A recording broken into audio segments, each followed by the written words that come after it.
유마힐 거사가 부처님께 여쭈었다. 세존이시여, 생과 사는 과연 얼마나 떨어져 있나이까? 그의 두 손은 합장하고 있었고 어투는 간절했다. 이 질문은 간단해 보이지만 생명의 가장 깊은 진리에 맞닿아 있었다. 부처님께서는 바로 답하지 않으시고 나뭇가지에서 떨어진 보리수잎 하나를 주어 손바닥에 가만히 올려놓으셨다. 잠시 침묵하신 후 유마일에게 이 잎이 어디서 왔느냐고 물으셨다. 유마일은 손안의 잎을 바라보며 평온하게 말했다. 세존이시여, 이 잎은 우리 머리 위 보리수나무에서 떨어졌습니다. 그것은 나뭇가지 끝에서 비와 햇빛을 맞고 이슬을 머금으며 대지의 자양분을 받아 비로소 무럭무럭 자라날 수 있었습니다. 그의 말이 채 끝나기도 전에 부처님께서는 마치 깊은 생각에 잠기신 듯 가볍게 고개를 끄덕이셨다. 부처님께서 이어 물으셨다. 그렇다면 이 잎은 지금 죽었느냐? 유마일은 잠시 멈칫했고 순간적으로 생각이 빠르게 흘렀다. 그는 이 낙엽을 보았는데 그것은 누렇게 말라 죽은 것이 아니라 오히려 새로운 생명력을 지닌 듯했다. 이에 그는 깊은 숨을 들이쉬고 답했다. 비록 나뭇가지를 떠나 예전처럼 햇빛을 흡수할 수는 없지만 흙으로 떨어져 대지를 기름지게 하는 양분이 되었습니다. 그것은 죽은 듯 보이지만 또한 완전히 죽은 것 같지도 않습니다. 그는 잠시 말을 멈추고 이어 말했다. 이 잎은 비록 나무를 떠났지만 그 의미를 잃지 않았으며 여전히 다른 형태로 존재하고 있습니다. 부처님께서는 미소를 지으며 고개를 끄덕이셨고 유마힐의 대답에 만족하신 듯했으나 직접 설명하지는 않으셨다. 잠시 침묵 후 그분은 천천히 입을 여셨다. 네가 말한 것이 바로 생사의 오묘함이다.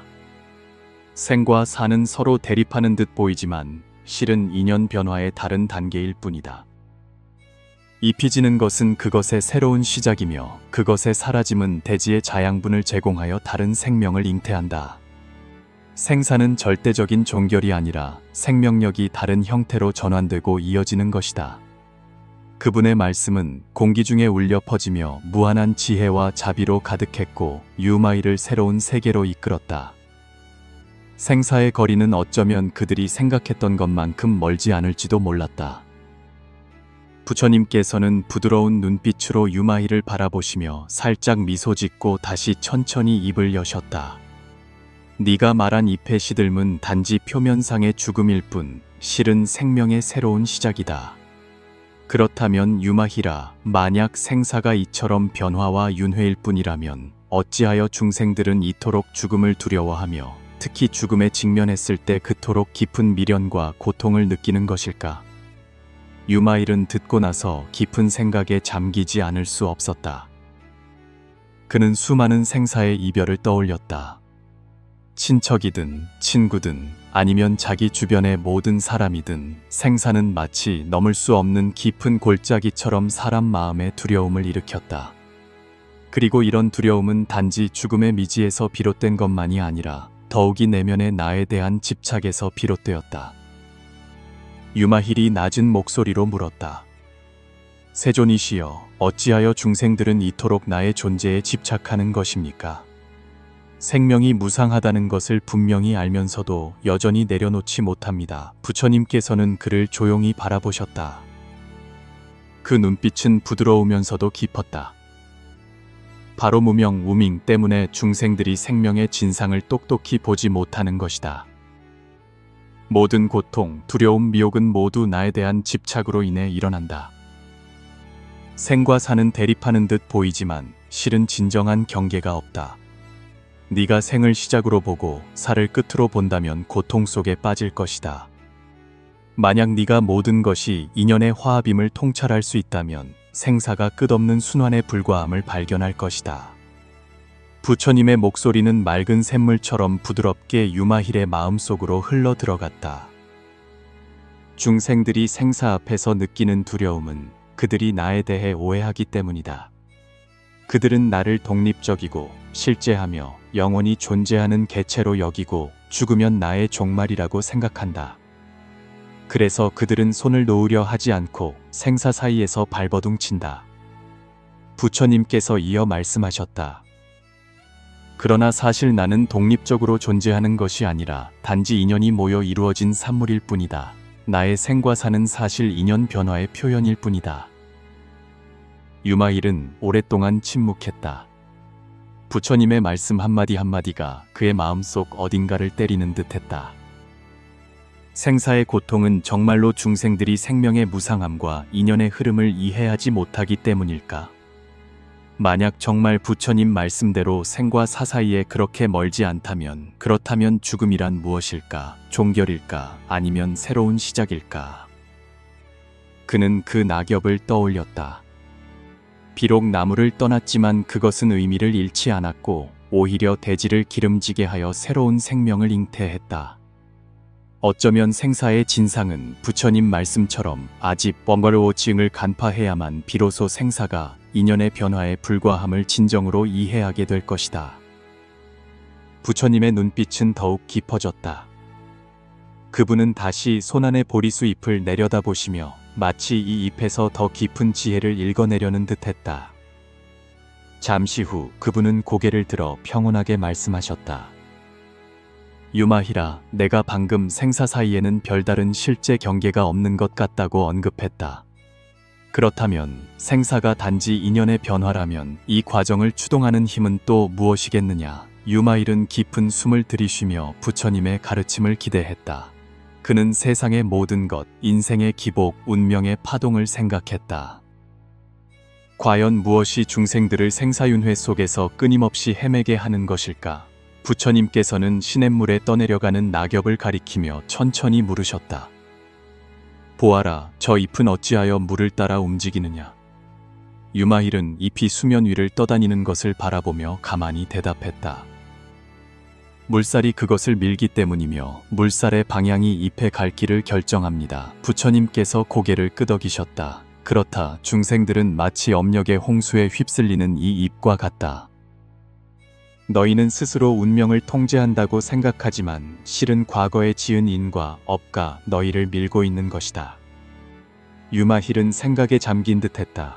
그는 사람들이 삶의 무게에 짓눌려 고통스럽게 발버둥치며 운명을 바꾸려 하지만 종종 궁지에서 벗어날 수 없다고 느끼는 것을 떠올렸다.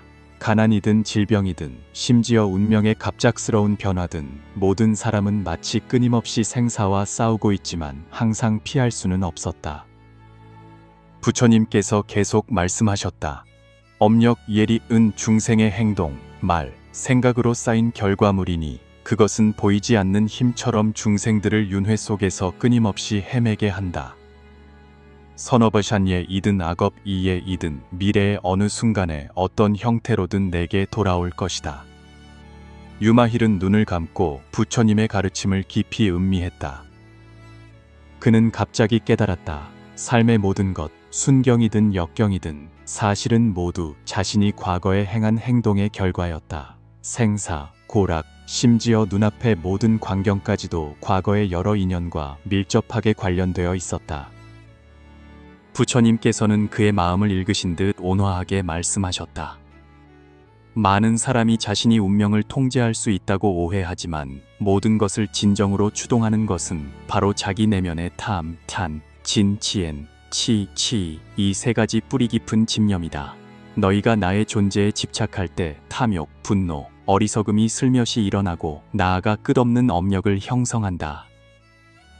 업력은 외부의 힘이 아니라 내면의 집념으로 만들어지는 것이다. 유마일은 듣고 나서 마음이 문득 맑아지는 것을 느꼈다. 그는 깨달았다. 중생들이 끝없는 윤회 속에서 헤매는 것은 바로 집념을 끊지 못했기 때문에 인과의 그물에서 헤어나올 수 없는 것이었다. 그 탐욕스러운 욕망, 분노의 감정, 심지어 무지한 미혹까지도 모두 윤회의 근원이며 중생들을 몇 번이고 생사를 윤회하게 만드는 것이었다. 이 윤회의 족쇄에서 벗어나려면 부처님께서 천천히 말씀하셨다. 반드시 이 집념들을 깨뜨리고 자아가 허상임을 분명히 알아야 한다. 유마힐은 조용히 들으며 생사에 대한 이해가 점차 새로운 차원으로 나아갔다. 마침내 그는 다시 묻지 않을 수 없었다. 세존이시여, 업력이 이토록 강력하고 중생의 윤회가 이토록 깊다면 어떻게 해야 이 끝없는 윤회에서 진정으로 벗어날 수 있나이까? 부처님께서는 살짝 미소 지으셨다. 그 눈빛은 온화했지만 깊은 힘을 담고 있었다. 업력이 비록 강력하지만 바꿀 수 없는 것은 아니다. 마치 흐르는 물이 잎을 밀지만 물의 흐름 방향을 바꾸면 잎도 따라 그 방향을 바꾸는 것과 같다. 중생의 윤회가 비록 업력에 의해 추동되지만 물의 흐름 방향이 바뀌듯 인연은 전환될 수 있다. 네가 만약 수행하여 마음을 다스린다면 점차 자신이 쌓은 업력을 바꿀 수 있고 윤회에서 벗어날 수 있다. 유마일은 듣고 나서 깨달은 바가 있는 듯 했으나 여전히 막막함을 느꼈다. 수행은 또 어떻게 시작해야 할까? 만약 업력과 집념이 이토록 뿌리 깊다면 어떻게 해야 그것들을 진정으로 깨뜨리고 해탈의 길을 찾을 수 있을까? 부처님께서는 잠시 침묵하신 후 천천히 입을 여셨다. 수행의 핵심은 정념 쟁리엔과 지혜지 회에 있다. 정념이란 바로 현재 순간에 대한 알아차림이니 매 순간의 경험에 집중하고 마음속 모든 생각을 알아차리며 탐욕, 분노, 무지가 쉽게 우리의 행동을 지배하게 두지 않는 것이다. 그분은 이어 말씀하셨다. 정념은 네가 모든 사물의 본질을 보게 하고 모든 고통과 번뇌가 사실 내면에 집착해서 비롯됨을 깨닫게 한다. 네가 시시각각 자신의 마음을 알아차리고 그 무명무밍의 생각들이 너의 행동을 주도하게 두지 않을 때 너는 점차 내면의 갈등을 줄이고 업력의 속박을 덜 수 있을 것이다. 부처님께서는 잠시 말을 멈추고 덧붙이셨다. 그리고 지혜란 수행을 통해 점차 만물의 실상을 간파하고 생명의 무상함과 인연의 흐름을 똑똑히 보는 것이다. 지혜는 네가 나란 것이 인연의 화합으로 이루어진 산물일 뿐 영원불변의 실체가 아님을 깨닫게 한다. 네가 이 점을 인식할 때 집착은 자연히 사라지고 윤회의 고통도 따라서 줄어들 것이다. 유마힐은 듣고 나서 마음에 문득 깨달음이 있었다. 그는 해탈이란 것이 단번에 이루어지는 것이 아니라 내면의 깊은 전환임을 깨달았다. 정념과 지혜의 수행을 통해 점차 생명의 허상을 간파해야만 진정으로 생사의 속박을 넘어설 수 있는 것이었다. 부처님께서 이어 말씀하셨다. 기억하라, 윤회에서 벗어나는 것은 생사를 피하는 것이 아니라 생사를 간파하고 집념을 초월하는 것이다. 네가 나에 대한 집착을 깨뜨릴 수 있을 때 비로소 진정한 자유를 얻을 수 있다. 유마힐은 말없이 있었으나 전에 없던 맑음을 느꼈다. 그는 해탈이 멀리 있는 것이 아니며 정념과 지혜가 바로 해탈로 가는 길의 열쇠임을 깨달았다. 부처님의 가르침에 따라 그의 마음속 안개가 점차 걷히기 시작하며 한 줄기 빛이 비쳐들었다. 부처님의 눈에 깊은 생각이 스쳤다. 그분은 유마일을 조용히 바라보시며 어떻게 이 지혜를 더 깊이 전달할 수 있을지 고뇌하시는 듯했다. 잠시 후 그분은 낮은 목소리로 말씀하셨다. 유마힐아, 비록 수행이 개인의 윤회 탈출을 도울 수 있지만 중생의 고통과 미혹은 단지 개인의 문제만은 아니다. 진정으로 해탈하고자 한다면 반드시 더 많은 중생들이 깨어나도록 도와야 한다. 만약 모든 사람이 생사의 진상을 통찰할 수 있다면 세상은 고통이 줄고 지혜가 늘어날 것이다. 유마힐은 듣고 나서 마음이 뭉클해지며 부처님의 가르침이 자신의 해탈뿐만 아니라 모든 생명의 미래와도 관련되어 있음을 깊이 느꼈다. 그는 물었다. 세존이시여, 그렇다면 어떻게 해야 중생들이 깨어나도록 돕고 그들이 생사의 환상을 간파하여 해탈의 길로 나아가도록 도울 수 있나이까? 부처님께서는 살짝 미소 지으시며 손안의 보리수 잎을 가만히 쓰다듬으셨다. 중생들의 깨달음을 돕는 것은 우선 근본에서부터 시작해야 한다. 이 잎을 보아라. 그것은 한때 나무의 일부였지만 독립적으로 존재하지 않았다. 그것은 나무의 자양분과 햇빛에 의존했다. 중생들도 이 잎과 같아서 겉으로는 독립적으로 보이지만 실은 모든 만상과 긴밀하게 연결되어 있다. 그분은 잠시 말을 멈추시고 눈빛이 점차 온화해졌다. 중생들이 깨어나도록 돕기 위해서는 먼저 그들이 한 가지를 깨닫도록 도와야 한다. 그들의 고통은 외부에서 강요된 것이 아니라 그들 내면의 집착으로 인해 생긴다는 것을 말이다. 중생들은 종종 나의 존재에 집착하여 자신이 고립된 개체라고 느끼고 자신과 만물의 상호 연결성을 보지 못한다. 만약 그들이 이러한 아집 오집 그를 깨뜨리도록 이끌 수 있다면 그들은 생명의 진실한 모습을 볼 수 있을 것이다. 부처님의 어투는 부드러우면서도 단호했다. 우리는 수행을 통해 내면의 지혜를 이끌어내어 그들 각자의 마음속의 불성, 포식리 갖추어져 있음을 보게 도울 수 있다. 이 불성은 씨앗과 같아서 비록 무명과 집념의 흙에 덮여 있지만 항상 존재하며 인연이 성숙하기만 기다리면 흙을 뚫고 나올 수 있다. 그분은 이어 말씀하셨다. 수행자로서 가장 중요한 것은 이 보리, 푸티의 씨앗을 중생들의 마음밭에 심는 것이며 자비, 지혜, 정념을 통해 그들 마음속 깨달음의 불을 지피는 것이다. 너희의 모든 선행, 모든 가르침은 이 씨앗에 자양분을 주고 그것이 싹트고 자라나 마침내 꽃을 피우고 열매를 맺도록 돕는 것이다. 유마일은 듣고 나서 마음에 존경심과 책임감이 가득 찼다.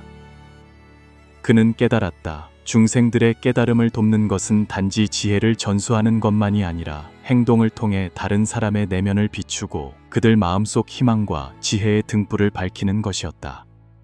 부처님께서 덧붙이셨다. 중생을 인도하는 길은 쉽지 않다. 인연이 성숙하지 않았을 때 그들은 여전히 무명과 집념에 시달린다. 그러나 우리가 선한 인연을 심기만 하면 시간과 수행이 이 인연들을 점차 성숙하게 할 것이다. 마치 봄바람이 대지를 스쳐 마침내 만물이 소생하듯 중생의 깨달음 또한 그러하다. 유마일은 잠시 생각에 잠겼고 부처님의 깊은 뜻을 이해한 듯했다. 그는 해탈이 한 사람의 일이 아니라 대비심, 다베이신으로 모든 영혼이 깨달음으로 나아가도록 도와야 하는 것임을 깨달았다. 자신이 수행하든 불법을 전하든 모두 더 많은 중생이 윤회에서 벗어나 진정한 자유와 지혜를 얻도록 돕기 위함이었다. 부처님의 눈빛은 점점 깊어져 마치 모든 시공간과 생명의 경계를 초월한 듯 고요한 힘을 띠고 있었다. 그분은 고개를 들어 먼 산맥을 바라보시며 낮고 또렷한 목소리로 말씀하셨다. 유마이라, 너는 생사의 본질을 물었고 윤회에서 벗어나는 방법도 논했다. 이제 내가 너에게 더 깊은 진실을 알려주겠다. 열반애니에판이다. 유마일은 조용히 귀 기울였고 마음속은 의혹과 갈망으로 가득 찼다. 그는 이미 열반이라는 단어를 들었지만 늘 그것이 손에 닿지 않는 마치 만져본 적 없는 구름 조각처럼 느껴졌다. 부처님께서 계속 말씀하셨다. 열반은 생사를 떠나거나 윤회를 피하는 곳이 아니다. 열반은 물리적인 존재도 아니고 생사를 피하는 상태도 아니다. 진정한 열반은 생사에 대한 철저한 깨달음이며 생사의 허상을 간파하는 것이며 아집 더블 워치를 초월한 경지이다. 유마힐의 눈에 한 줄기 맑음이 스쳤으나 여전히 이해하지 못했다. 그렇다면 열반은 과연 무엇일까? 만약 그것이 생사를 떠나는 곳이 아니라면 왜 그것이 그토록 중요할까? 부처님의 눈빛은 온화하면서도 단호했고 그 말씀은 마치 맑은 바람이 평온한 호수면을 스치는 듯했다. 열반은 하나의 경계이니 생명에서 멀어지는 것이 아니라 생명의 환상을 철저히 간파하는 것이다. 이 잎을 보아라. 그것은 바람에 따라 떨어져 대지에 녹아들지만 자연의 순환을 떠나지 않았다. 열반이란 바로 이러한 초월이니 생에 집착하지도 않고 살을 두려워하지도 않으며 이 모든 것이 인연 변화의 결과이고 무상의 흐름임을 보는 것이다. 열반의 의미는 부처님께서 이어 말씀하셨다. 모든 생사가 절대적인 존재가 아님을 깨닫는 데 있다. 중생들이 윤회에 빠져 나에 대한 집착으로 고통과 두려움을 느끼지만 만약 아집을 간파할 수 있다면 생사가 단지 생명의 다른 표현 형식일 뿐임을 체험하고 더 이상 그것들에 속박되지 않을 것이다. 열반이란 바로 생사에 대한 집착에서 벗어나 두려움 없고 자유로우며 평온한 경지에 이르는 것이다. 유마일은 생각에 잠긴 듯 했고 마침내 열반의 진정한 의미를 이해하기 시작했다. 부처님의 가르침은 그에게 전에 없던 맑음과 해방감을 느끼게 했다. 열반은 도피가 아니라 생사에 대한 초월이며 내면 깊은 곳에서 생명의 무상함을 통찰하는 것이며 집념을 깨뜨린 후 얻는 해탈이었다. 부처님께서 마지막으로 덧붙이셨다.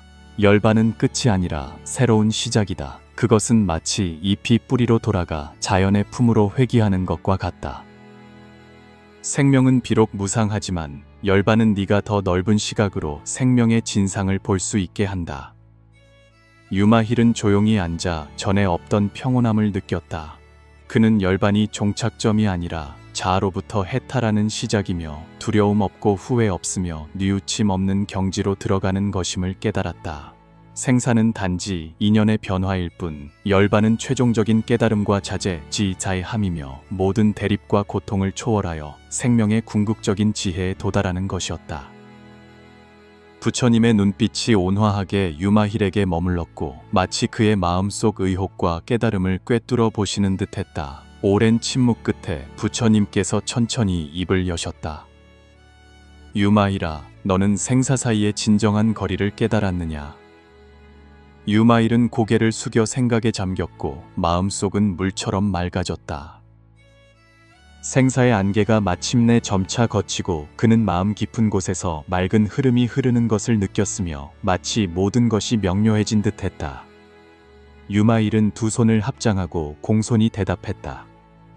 세존이시여, 생사는 멀리 떨어진 양극단이 아니오며 그것들은 실은 하나이며 같은 인연의 흐름에서 비롯된 것입니다.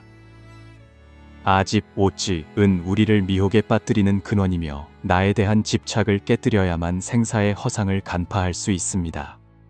생사 사이에는 진정한 거리가 없으며 오직 인연의 모임과 흩어짐만이 있을 뿐입니다. 부처님께서 가볍게 고개를 끄덕이셨고 눈에는 깊은 자비가 흘렀다. 바로 그러하다. 중생들은 나에 집착하여 공영에 처하지만 만약 이 집념을 초월할 수 있다면 생사를 뜬구름처럼 볼 수 있고 윤회는 단지 인연의 변화에 불과함을 알게 될 것이다. 진정한 해탈이란 이 모든 것을 꿰뚫어 보고 생사의 속박을 초월하여 자제함과 평온함을 얻는 것이다.